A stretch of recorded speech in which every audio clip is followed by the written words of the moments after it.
video, we're going to be talking about section shape. So we can have square or we can have rectangle. So if I just do this relax with my fingers, square would be an even width this way and depth this way. Okay, obviously you're not going to measure it and be super particular about it, but roughly about the same size. Okay, this gives you the most even curl pattern and can really be used in any technique. Whether you're doing a horizontal curl up like this and you're wrapping it, or you're doing it a vertical to get that long curl, or you're going to do a set where you actually pin it.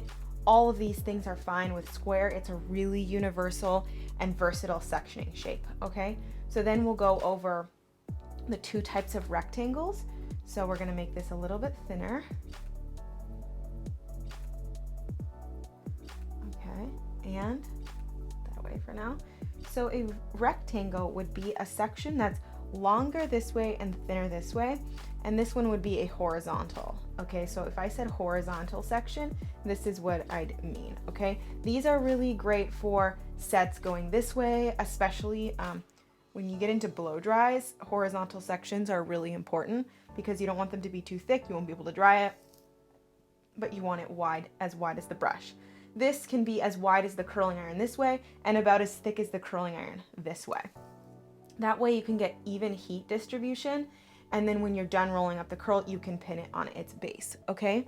So that would depend on how wide your curling iron is. Then there's vertical, which let me drop a little bit more hair. Vertical section is very similar to what we just took, except for it's going down like this. So now it's thinner this way than it is this way. And this is really good for vertically wrapping, like wand wrap, or just creating kind of long beachy waves. They have a little less volume in through here because we're not holding the iron underneath. We're coming in to the side. So you can get those long beach waves. They're also really good for the wand because you can hold it on one side of the hair and curl. You can also hold the wand horizontally like this. It's also very common, but you want to know the difference between a vertical, a horizontal, and a square because they all come into play at different parts. So when you want a lot of curls, you want tight curls, I would stick with your square. Long beachy, I usually do vertical, and horizontal if I want maximum volume, okay?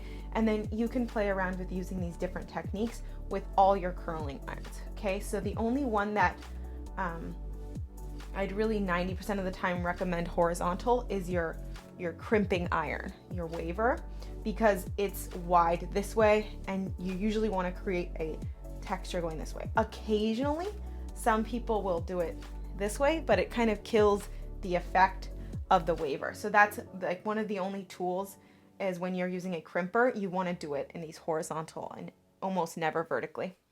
Okay, so there's sectioning shape. And remember, you can use pretty much any iron to do that, okay? So let's go into the next video.